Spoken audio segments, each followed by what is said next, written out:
Beneath the ground, there once was found a large supply of high-grade oil and natural gas, while on the shore, a dinosaur would stand and watch the prehistoric era pass. Men work today to find a way to stretch the fuel supply, which now has gotten tight. But when the fuel supply is done for, we may all turn to the sun for all the energy and power, heat and light. Whoever thought of that? Epcot was the second park built for the Walt Disney World Resort in Orlando, Florida. The park is arranged in two halves, the World Showcase at the back of the park and Future World. Future World was meant to be an educational experience for guests, teaching them about the forces in the world, all split into pavilions. When the park opened on October 1st, 1982, only 4 pavilions were ready for guests: Communicore, World of Motion, The Land, and the Universe of Energy.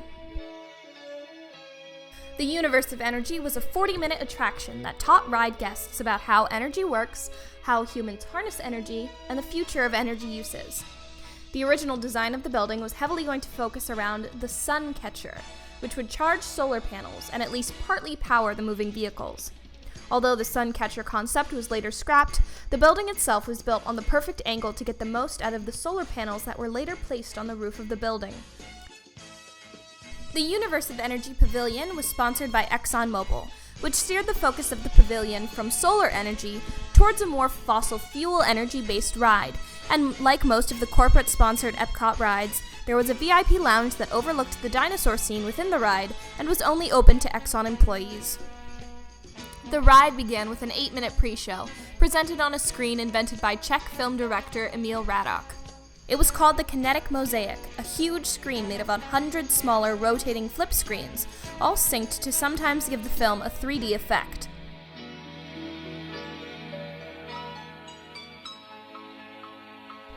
The guests then walked under the screens to the ride vehicles, one of 6 moving cars that would take them through the rest of the ride. Once there, the guests would watch a 4-minute animated short about fossil fuels. Come with us now and experience a few moments from that dark and mysterious past. The people would find themselves moving and end up in the Dinosaur diorama. Most of the large animatronic dinosaurs were modeled after the design of the 1964 World's Fair ride that the Disney Company created for Ford. The World's Fair attraction, the Magic Skyway, had guests travel back in time in Ford cars to visit dinosaurs and cavemen. After the fair closed, the original dinosaurs went to Primeval World in Disneyland on the Disneyland Railroad, and copies were made for the Epcot ride. These fellows are building a Tyrannosaurus Rex, weighing over 20,000 pounds. He'll be the heavy in our show Magic Skyway, a drama of prehistoric days.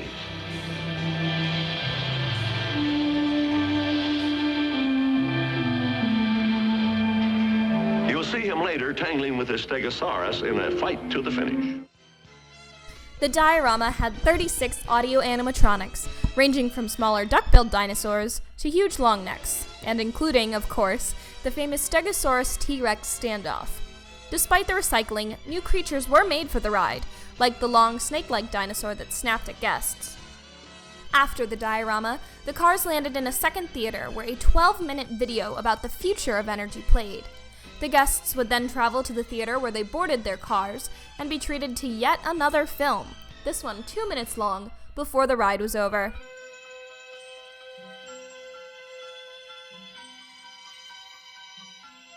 While the animatronics of the ride were thrilling, the ride was often critiqued for being boring and heavy-handed, especially as Epcot had eyes towards a less educational-based park, closing World of Motion to make way for Test Track. So, in January of 1996, 14 years after the original opening, the ride was closed for a refurbishment. Ellen DeGeneres and Bill Nye the Science Guy were set to become the new hosts of the Energy Pavilion, taking guests through a more lighthearted and jokey version of the ride. The ride was even getting a new animatronic Ellen. However, when Disney executives realized that the summer was coming and there were now 2 less rides available for the surge of guests, the Universe of Energy was opened for guests in its mid-refurbished state. The new Ellen animatronic was hidden behind a well-placed rock, and the pre-show no longer featured the 3D effects, as the kinetic mosaic had been taken down. On September 15, 1996, the new Universe of Energy ride opened to the public. The original title for the ride was Ellen's Energy Crisis, although within days it was changed to Ellen's Energy Adventure. The new ride now featured Ellen and Bill on an episode of Jeopardy where all the questions were energy-related. Okay, the answer is, this is when scientists believe dinosaurs first appeared on the Earth. Ellen.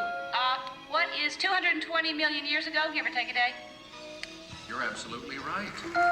The audience entered the same theaters. The ride time was unaffected by the refurbishment. The main track of the ride was essentially untouched. The dinosaurs were wholly unchanged, with the exception of a super 90s paint job.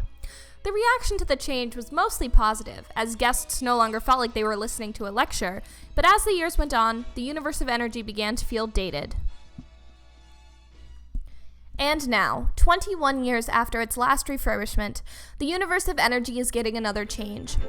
Disney has filed permits to demolish the Universe of Energy. Most rumors assert that a Guardians of the Galaxy-themed roller coaster will go in place, but nothing has been confirmed as of yet. Regardless, Epcot will be losing another one of its original pavilions, leaving only the land as the last opening day pavilion standing. No closing date has been set as of the making of this video, so until then it will operate as an attraction and corporate venue. When the ride gets demolished, we will always remember the Universe of Energy and how energy makes the world go round and round.